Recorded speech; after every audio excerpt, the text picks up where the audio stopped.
Joining us on the show is a security, diplomacy, economy analyst, Mr. Chukwuma Okenwa. He'll be discussing the former Deputy President of the Senate, Ekwerimadu's conviction. Last Friday, he was sentenced to 9 years and 8 months in prison for organ trafficking.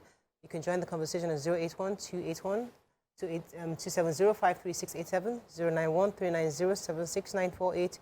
You can also tweet to us at TVC Connect. Please hashtag YourViewTVC so we can read your tweets. All right, so thank you so much, sir, for joining us this morning. Many Nigerians on Friday listened to the sentencing of the former Deputy Senate President, Ekweremadu, and his wife, and even Dr. Betta too. The three of them were convicted. It was quite painful to see somebody of that status be put in that situation. However, given the facts of the case, people understood that organ trafficking, obviously, this was a landmark sentence in the UK, was probably the first of its kind for them. In your thoughts, what do you make of this case, and what could have been done to prevent this? Well, first and foremost, let me say there are two sides to this particular matter. First, the side of a father being compassionately moved with the travails of the daughter. I am a father, and I can confirm the closeness I have with my daughters. You know, when you have your daughter cry out to you in pains, it's something that could predispose one to act irrationally. Howbeit, given the fact of the issue, of the matter, and as pointed out by the judge, you now look at the second dimension, the fact that the UK is a place where they respect the law, the rule of law. The interesting thing about this is Senator Ekweremadu is a Nigerian, the daughter, Nigerian, the wife, Nigerian, the UK doctor, Nigerian. So you really find out that the interest of the UK is that they left the whole of Nigeria to come and commit this crime that even the UK citizens for the past 8 years have respected. Another thing also I find indicting is, like the judge also pointed out, that Senator Ekweremadu was also packed to the legislation of the Health Act 2014 that also prohibits and criminalizes organ transplant and sales, right? Like in terms of sale of organs. So looking at that, it is expected that if you know the law, you are expected to do better. You are expected to do better, because ignorance of the law is not even an excuse, not to talk about when you know the law and when you were a lawmaker yourself. And the one I even find indicting on the entire image of the country is the fact that he is a serving senator. Right. Honestly, everybody has been talking about this, and we just felt like we should also chip into the conversation. Some people are of the opinion like, yes, he deserves it. The kind of thing that he would do in Nigeria, and there will be no justice because he's in power. Because it has happened in the UK, justice is being meted out to someone who, according to them, deserves it. And you know, there's an anti-politician, anti-leader concept that is very strong in the country, because people feel like we don't have good healthcare. If we had good healthcare, we would not need to go abroad. If we had served Nigeria well, all these things. So there are people who are approaching this from the emotional part and feeling like serves you right. And I feel like a parent, I'm heartbroken for the pain that would have made this person, made the senator and his wife get to the point where they will consider paying someone to donate their... Don't you believe that we should have been able to prevail on the system, on the justice system, based on like mercy, that they should probably send him back to Nigeria for processing or for the trial, or that they should have tempered that law with a bit more mercy when they were sentencing him? Okay, as we can authoritatively confirm from the papers of the judgment delivered, there were attempts, both from the Senate President, he wrote, and also both from the Speaker of the House of Representatives, and as well as the Attorney General, the Federation. I believe that suffices. to confirm that there was like some certain, you know, all of the moves that is needed from the nation to ensure that justice is tampered with mercy. But don't forget, the UK holds jurisdiction in this case. And most importantly, when you talk about diplomacy, which is the chief tool in international relations, one thing counts. You look about the status of a particular nation, the respect you've been able to garner. I tell you, if this case was between the US and the UK, and they show interest in that case, I'm sure like the outcome would actually be better because they know that the case is not going to be swept under the carpet. As a matter of fact, it's going to be that bad that the US might end up punishing the citizen more. But they don't want it to be like more or less like an external affair, where the news is reported both in Nigeria and also in the UK. But in the case of Nigeria, you know, with some of the things, consigns, and even things that they read online, you know, for some people that feel like, oh, this is deserving. If it were in Nigeria, it wouldn't have happened. That is open source intelligence.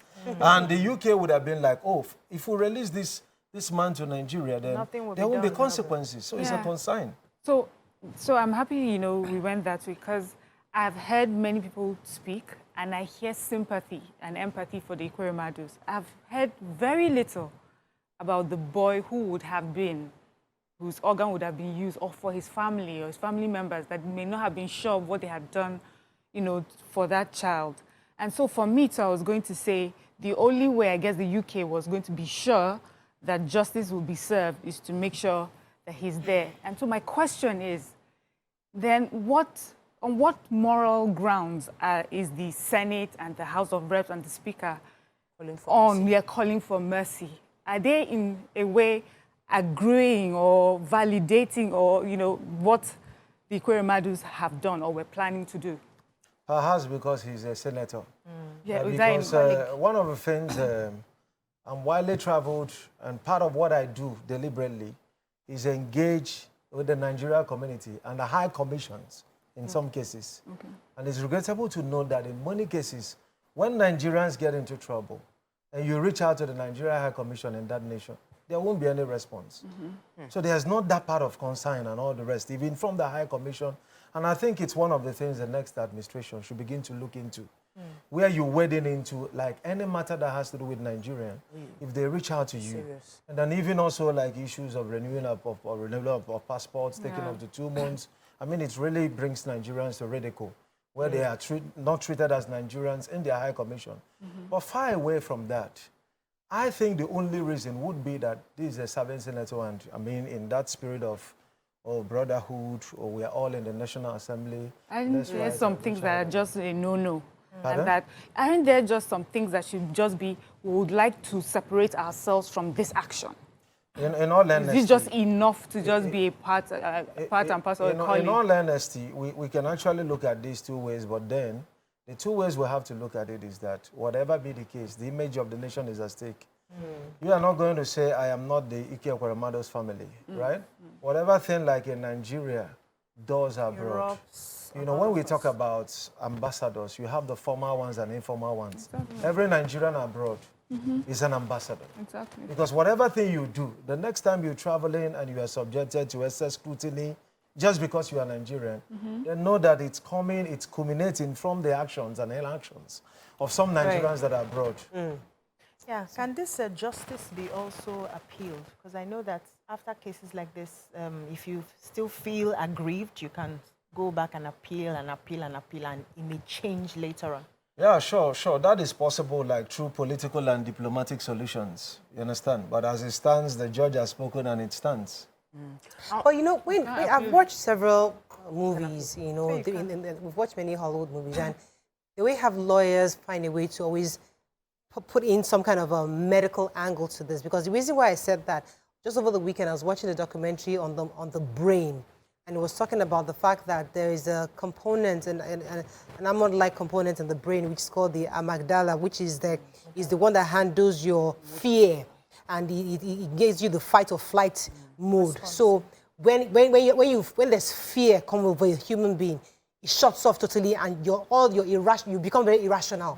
Your actions completely, you're not able to activate being rational. So could there have been a way to make a case where this man was actually scared of losing his child. His parents they're totally afraid and somewhat were irrational in saying, okay, let me find whomever I can find to get me a kidney. Could they have made some kind of a case to help this man and his family to understand the reason that they couldn't be rational enough to make the right decision? Yeah, even much more than that. I mean, that was pointed out. And even more to the fact that, oh, come on, he's a good man, he has a foundation, right? You know, and most importantly, he's not had criminal records in time past. But I believe as a professor of law, a lawmaker, and as someone who is that advanced, there are certain cases where you want to, especially when you want to do it beyond your country, you should be able to like seek legal advice. And let me say something, why I mentioned that what we actually stand better this time around is political solution and diplomatic, and not maybe going to appeal. In our own instance in Nigeria, maybe you go to a lower court, and because you have some contacts up, you try to suppress, but most likely, even if you try to like push it up, they're likely that the law is the law. You understand? It stands. I mean, this is a nation where rule of law stands. You can even see like somebody who is well reputed and have even served in high-placed office in some of those nations, you know, passing through the same travails. Yeah. Right. I wanted to mention something. So I know that it's something that in the UK is illegal. To a large extent, we know as Nigerians that these things happen. Like, it's not, it might be something that is in the law illegal, but it's things that people do. So when Mariam asked that question, like, why are the senators, I'm sure there are some crimes that senators will commit that all the senators will not be able to speak to say, let's defend this person. But in this case, it is in a society, when we discuss it, like we mentioned that in Nigerian society, asking someone to collect money for his kidney is not as long as you actually ensure that the person is compensated, whether financially, people don't see it as a big deal. But she mentioned the boy, and it seems we don't want to spend commercial without talking about the boy. Let's talk about the boy's part, because right now, the boy is coming across like this innocent boy that was victimized by a family. He's coming across as a boy that was lied to and taken to the UK for organ harvesting without his permission. He came out in the beginning as an underage boy that was innocent of what was happening around him. But let us talk about the true facts of... According to the facts that we have, case is that the young boy is 21. He knew what he was going to do.